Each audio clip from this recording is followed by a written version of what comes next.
Pour ressentir le bonheur, il faut voir le bonheur autour de soi. Donc écoutez-moi ça, là, de Zadhguru, ça c'est bien, transformer son intérieur. C'est pas bête, quoi. Posez-vous la question.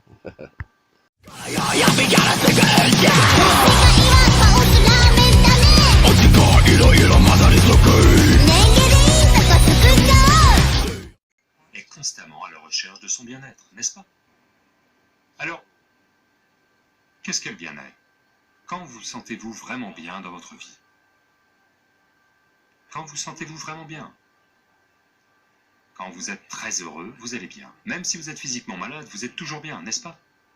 Même si médicalement vous êtes diagnostiqué malade, si vous êtes très heureux à ce moment-là, vous vous sentirez bien, n'est-ce pas? Donc fondamentalement, le bien-être est un certain niveau de joie, d'exubérance de la vie. Qu'est-ce que le bonheur? Nous pouvons dire que le bonheur est ceci, cela, mais en termes de vie, le bonheur signifie que vos énergies vitales se manifestent d'une manière plus exubérante qu'elles ne le font d'habitude. La dépression signifie que vos énergies vitales sont devenues très basses et confinées. Le bonheur se traduit par l'exubérance de vos énergies vitales. Il y a plusieurs façons de décrire le bonheur. Mais seuls ceux qui sont heureux savent ce que être heureux veut dire. Il n'y a personne qui n'a pas été heureux. Tout le monde a été heureux. Mais le problème est que les gens ne sont pas capables de maintenir cet état, c'est tout. N'est-ce pas? Tout le monde a été heureux.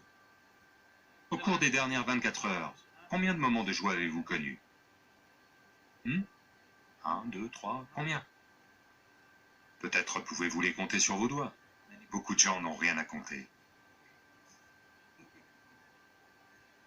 Quand vous aviez 5 ans, enfant, combien de moments de joie avez-vous connus en 24 heures? Beaucoup, n'est-ce pas? Il fallait que quelqu'un vous rende malheureux.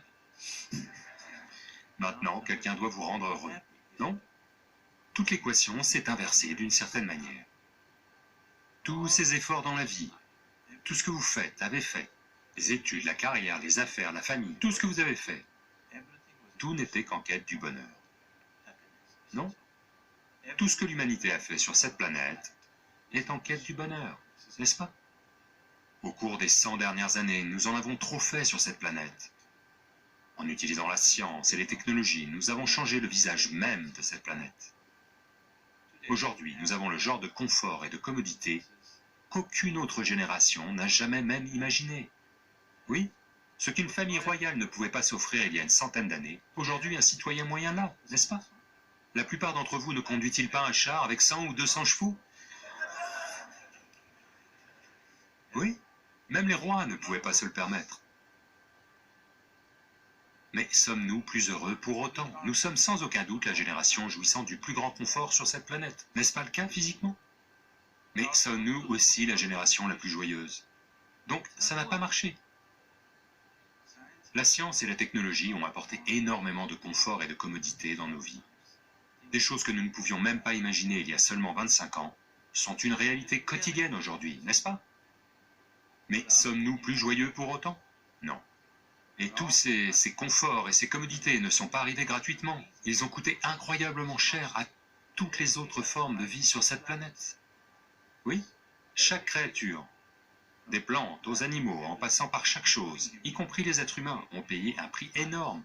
Tout cela pour créer ces conforts et ces commodités. Et pourtant, nous ne sommes même pas heureux. Alors à quoi ça sert? Nous sommes clairement en train de faire un feu de camp de notre planète.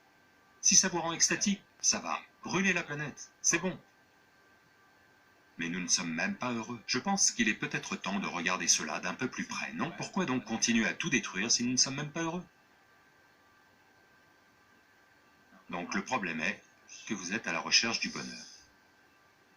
C'est inscrit dans votre constitution, ici aussi. À la recherche du bonheur. Qu'est-ce que cela veut dire, être à la recherche du bonheur? Que vous voulez faire plein de choses pour être heureux. Oui? Oui, c'est ce que cela veut dire, que vous devez avoir la liberté de faire beaucoup de choses pour atteindre ce bonheur.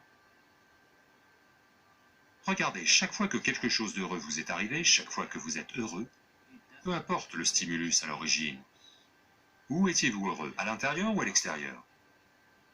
À l'intérieur, n'est-ce pas? Avez-vous déjà fait l'expérience du bonheur ici, autour? Non. Une telle chose n'a pas pu se produire, parce que le siège de l'expérience humaine est à l'intérieur de vous, et pas à l'extérieur de vous. Les gens parlent de bonheur intérieur et de bonheur extérieur. Cela n'existe pas. Le bonheur et toute expérience humaine ont toujours été internes, jamais externes, n'est-ce pas? Donc le bonheur est interne. Mais le bouton de démarrage est à l'extérieur, dans le monde. Ailleurs, dans les mains de quelqu'un d'autre.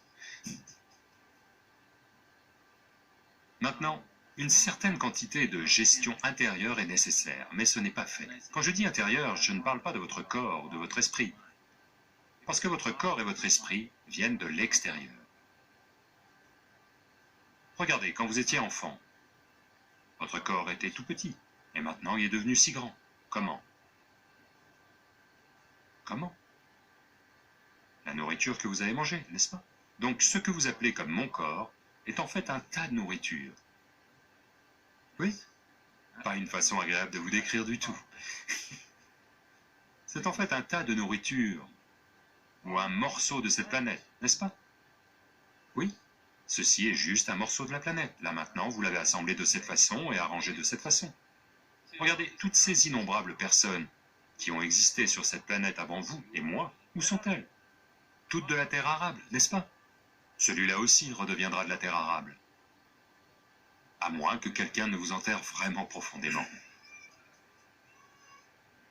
De peur que vous ne puissiez ressusciter d'entre les morts. Donc ce corps est quelque chose que vous avez accumulé de l'extérieur. Oui? Ce que vous appelez mon esprit est un énorme tas d'impressions que vous avez accumulées de l'extérieur, est-ce vrai? Tout le contenu de votre esprit est une énorme impression, un tas d'impressions. Donc entre ces deux, cet énorme tas d'impressions et le tas de, je ne dirais pas énorme, ce tas de nourriture que vous avez accumulé de l'extérieur, si vous devez accumuler tellement, il doit bien y avoir quelque chose de plus pour accumuler tout ça, n'est-ce pas? Oui? Mais votre expérience de la vie est limitée à cela, votre corps, votre esprit et vos émotions. Quand je dis esprit et émotion, ils ne sont pas vraiment différents. Ce que vous appelez comme mes émotions est juste la partie la plus juteuse de la pensée. La pensée est sèche et directe. Une émotion est un peu plus juteuse, sans cela, vous vous sentiriez trop sec et assoiffé. Donc, pour étancher cette soif, vous transformez une partie de vos pensées en émotions. La façon dont vous pensez correspond à ce que vous ressentez, n'est-ce pas ainsi? Oui? Là, vous pensez que c'est une personne merveilleuse, vous ressentez de douces émotions à l'égard de cette personne. Puis là, vous pensez que quelqu'un d'autre est une personne horrible. Vous ressentez alors des émotions abominables à l'égard de cette personne. Vous ne pouvez pas penser qu'il est horrible et ressentir de douces émotions à son égard, n'est-ce pas? Vous ne pouvez pas penser que c'est une personne merveilleuse et ressentir une émotion négative à l'égard de cette personne. Ce que vous pensez correspond à ce que vous ressentez. Les gens pensent qu'ils sont différents parce que les émotions se manifestent avec un certain temps de retard. Vous voyez, aujourd'hui, vous pensez que c'est une personne merveilleuse. Demain matin, votre pensée vous a dit que c'est une personne horrible. La pensée change immédiatement de direction. Dès qu'elle voit quelques petits détails, elle change de direction immédiatement. Les émotions ne peuvent pas changer de direction tout de suite. Elles ont leur propre temps de retard. Elles continuent dans un sens, mais au bout de 3 jours, les émotions changent aussi. Peut-être 3 jours ou 3 ans, le temps qu'il vous faut peut dépendre, mais elles changeront aussi, n'est-ce pas? Elles s'ajusteront à vos pensées ou pas? Elles le feront. Les émotions sont plus fluides, elles ont un temps de retard, vous ne pouvez pas les rassembler immédiatement. Les pensées, vous pouvez les rassembler immédiatement et les rediriger dans une certaine direction. Les émotions, vous ne pouvez pas les rassembler immédiatement. Elles se répandent partout. Il faut un certain temps pour les rassembler. Donc, vos pensées, vos émotions, votre corps, tout cela a été assemblé en prenant des éléments à l'extérieur. Donc, ce que vous avez de l'extérieur, vous pouvez le gagner, vous pouvez le perdre, n'est-ce pas? Vous pouvez l'accumuler, ce qui peut être accumulé peut être perdu, n'est-ce pas? Et ce sera perdu, soit au cours de la vie, ou soit dans le processus de la mort. Ce sera perdu. Et quand vous vivez constamment avec quelque chose qui sera perdu, et qui peut être perdu à tout moment, naturellement, vous vivez une vie très instable et précaire, n'est-ce pas? Voyez à quel point votre vie a été construite et structurée autour de votre sécurité.